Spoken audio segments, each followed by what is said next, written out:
So imagine that arguably two of the best soccer players in the history of the sport were on opposite ends of the biggest team rivalry of the sport. Say one person's name is Cristiano Ronaldo and the other person's name is Lionel Messi, and they were both on Real Madrid and Barcelona, which is the biggest rivalry in all of soccer, and maybe even the biggest rivalry in all of sports.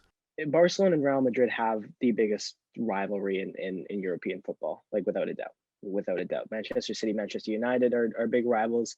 There's derbies in London, but those just they don't have the history. This rivalry literally dates back to the Spanish Civil War, and picking between either of the two teams is almost like picking a political stance. You're either a Barca person or a Real person, but in this one article I read, it said that the match between Real Madrid and Barcelona, which is commonly referred to as El Clasico, is broadcasted to an estimated 650 million people across 185 countries, and an estimated 50 to 100 million people actually went and viewed the event.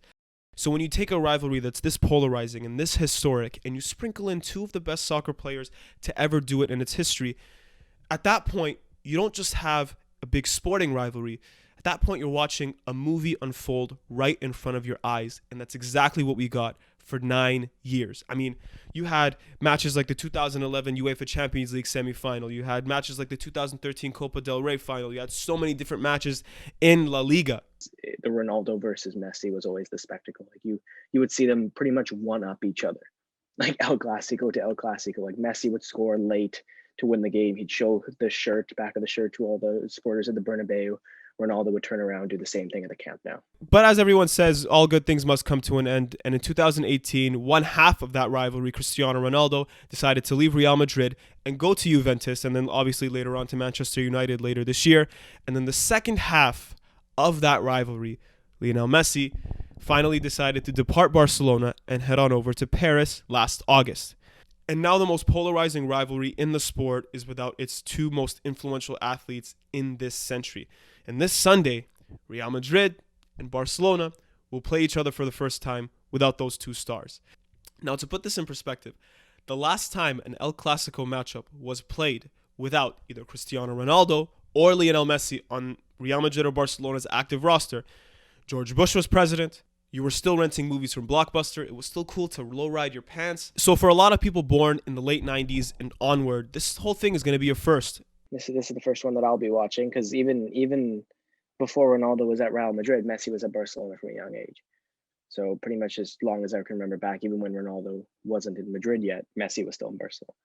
So now the question obviously still comes up of, is El Clasico as hyped as it used to be over the past decade? Will it ever be as exciting? For sure, for sure. Because like these teams are like they have money, they can bring players, you know. Definitely gonna watch it for sure. But obviously not having Cristiano Ronaldo there or Messi is tough. But also I'm a big Memphis Depay fan, so I'm looking forward for him. I'm looking at this the same way as I look at an Arsenal Tottenham in England, for example. Like it's a rivalry, but both teams are not what they used to be. In terms of what I think, I found myself honestly feeling guilty for not being as excited about this matchup as I would have been if Cristiano and Messi were there. Obviously, Ronaldo's been gone for 3 years now, but just seeing that final blow of that pairing not be there was it was hard for me to sort of comprehend in a way. It was obviously inevitable that these two players wouldn't be playing soccer or even playing for these two rosters, but it's taken up till now for me to really digest how much of an impact these two players had on this rivalry. And so I'm looking forward to this matchup to see how this post-Ronaldo and post-Messi El Clasico era is going to begin. I mean, fast forward to now, Real Madrid has had a couple of years to adjust. They've already won one Spanish league. They're currently second right now, only by like a couple points. Champions League success didn't really kick in until 2020 when they made the semifinals against Chelsea. On Barcelona's end, it's obviously still early to tell. I mean, Messi just left in August. The team is seventh right now, but they're only down behind by a couple points.